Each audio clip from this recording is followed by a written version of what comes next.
Kilalanin si Maya, isang masayahin, ngunit insecure na babae na palaging nakakaranas ng insecurities tuwing may nagtatagumpay ang iba.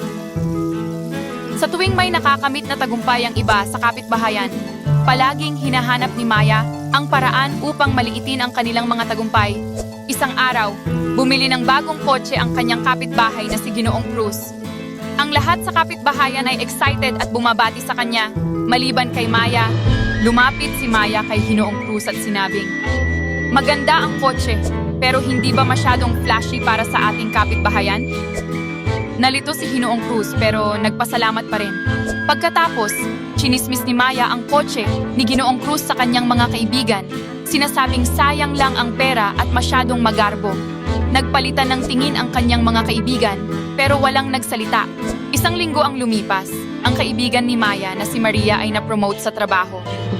Ang lahat ay masaya para sa kanya, pero muling nakaramdam ng insecurities si Maya. Binati ni Maya si Maria, pero may dagdag na, "Sana hindi ka ma-stress sa bagong posisyon mo. Hindi laging maganda ang promosyon." Bahagyang nalungkot si Maria.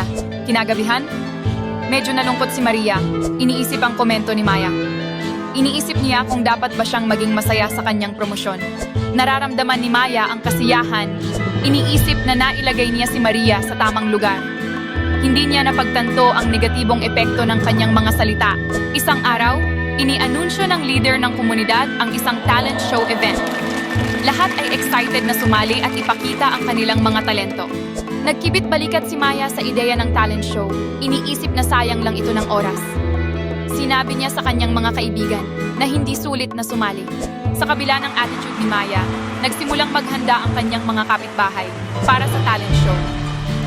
Sila ay excited at puno ng enerhiya. Naglakad-lakad si Maya, kinikritisa ang paghahanda ng lahat. Sinabi niya ang mga bagay tulad ng, "Sigurado ka bang gusto mong kantahin ang kantang iyon? O mukha kang katawa-tawa sa costume na iyan?" Nagsimulang makaramdam ng frustration ang mga kapitbahay dahil sa patuloy na kritisismo ni Maya. Sinubukan nilang huwag pansinin siya at mag-focus sa kanilang paghahanda. Dumating ang araw ng talent show. Ang park ay maganda ang dekorasyon at mayroong sense of excitement sa hangin. Ang unang performance ay isang sayaw ng mga lokal na bata. Magaling silang sumayaw at masiglang nagpalakpakan ng audience. Si Maya ay nakaupo na may masamang expression. Sunod, kumanta si Maria ng isang kanta na matagal na niyang pinaghahandaan. Ang kanyang magandang boses ay namangha sa audience, pero bumulong si Maya sa kanyang kaibigan. Nagpapasikat lang siya. Napansin ng mga kapitbahay ang patuloy na negatibong comments ni Maya. Nagsimula silang lumayo sa kanya sa panahon ng event. Ang talent show ay naging malaking tagumpay. Lahat ay proud sa kanilang performances at lalong tumibay ang ugnayan ng komunidad. Napansin ni Maya ang lumalaking distansya sa pagitan niya at ng kanyang mga kapitbahay. Nagsimula siyang makaramdam ng kalungkutan at nagtataka kung ang kanyang attitude ang dahilan. Lumapit ang kaibigan ni Maya na si Lily at mahinahong ipinaliwanag kung paano nakaapekto ang kanyang mga negatibong komento sa lahat. Nakinig si Maya at nakaramdam ng guilt. Nagdesisyon si Maya na humingi ng tawad kay Maria. Inamin niya ang kanyang pagkakamali at pinuri si Maria sa kanyang magandang performance. Humingi rin ng tawad si Maya kay Ginoong Cruz tungkol sa kanyang mga komento sa bagong kotse nito. Pinahalagahan ni Ginoong Cruz ang paghingi ng tawad at nagkamay sila. Nagsikap si Maya na maging mas positibo at supportive. Nagsimula siyang tunay na bumati sa kanyang mga kapitbahay sa kanilang mga tagumpay. Nagsimulang muling tanggapin ng komunidad si Maya.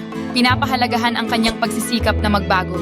Naging mas masaya ang kapitbahayan para sa lahat. Salamat sa panonood ng kwento ni Maya. Naranasan niyo na bang mag-shame sa tagumpay ng iba?